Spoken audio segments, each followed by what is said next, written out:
इधर इसलिए मौजूद हूँ क्योंकि आप जानते होंगे कि दुर्ग और भिलाई में लगातार पिछले 3 महीनों से तगड़ी चेकिंग हो रही है।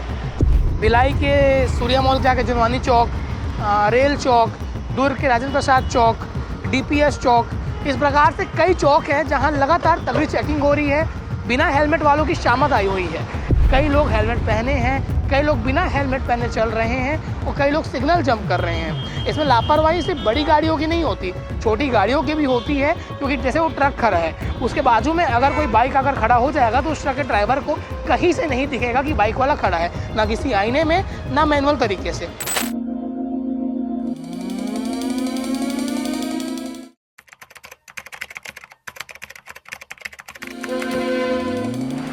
नमस्कार, जय जोहार, जय छत्तीसगढ़। भिलाई टाइम्स देख रहे हैं आप और भिलाई टाइम्स की टीम इस दौरान भिलाई के सबसे व्यस्ततम और ग्रे स्पॉट कहे जाने वाले खुर्सीपार चौक पर मौजूद है।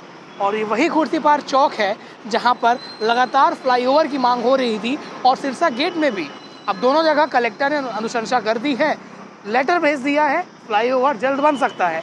पर आप देखिए, आज मैं इधर इसलिए मौजूद हूँ क्योंकि आप जानते होंगे कि दुर्ग और भिलाई में लगातार पिछले 3 महीनों से तगड़ी चेकिंग हो रही है।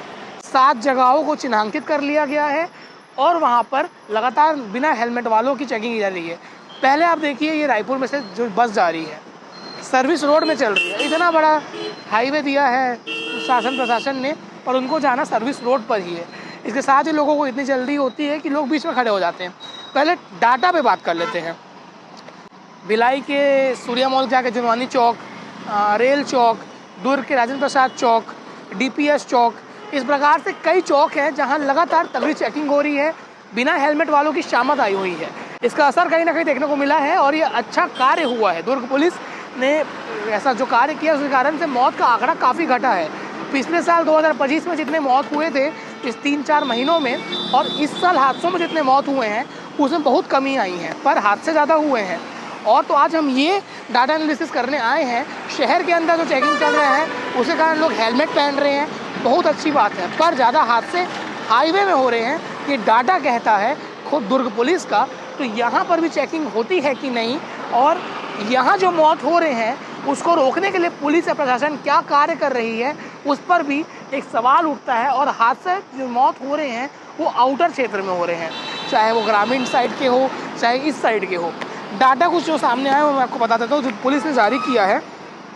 2025 में इन 4 महीनों में 154 मौत हुए थे, जिसमें 473 हादसों में।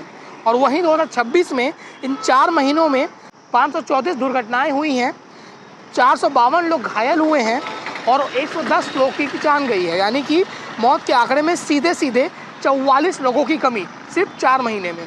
बहुत अच्छी बात है।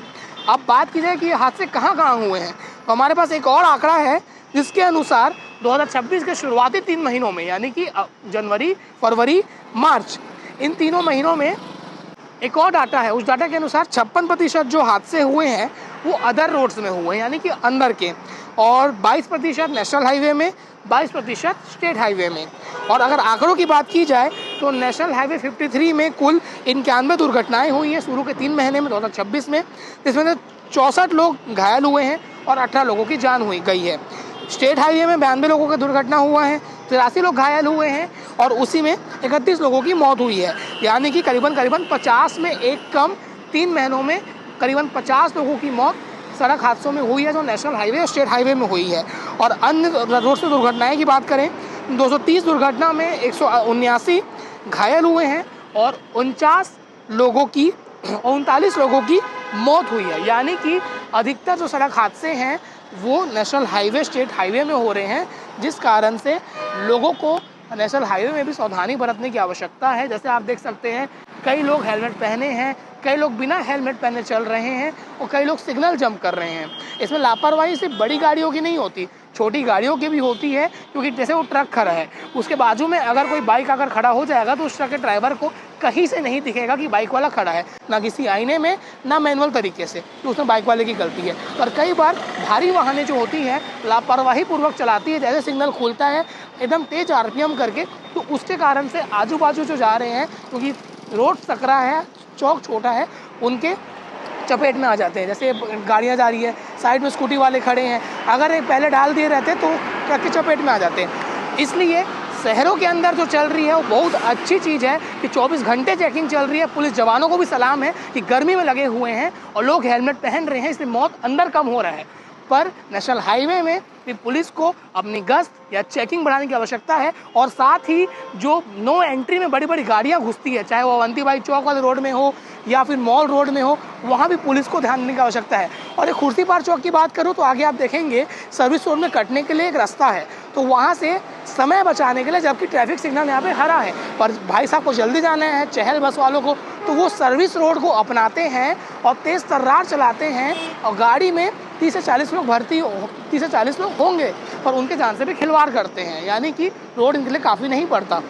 2 फ्लाईओवर बन जाएगा तो राहत मिलेगा। पर ये पूरा आलम है, ये पूरा डाटा था मौत को लेकर। इसलिए ये खबर बनाने का कारण ये है कि आप जागरूक होइए, क्योंकि सड़क हादसे में कोई परिवार अपना खोता है तो ज़िंदगी भर का गम रहता है। कोई घर से निकलता है पर वो कभी वापस लौट कर नहीं आता।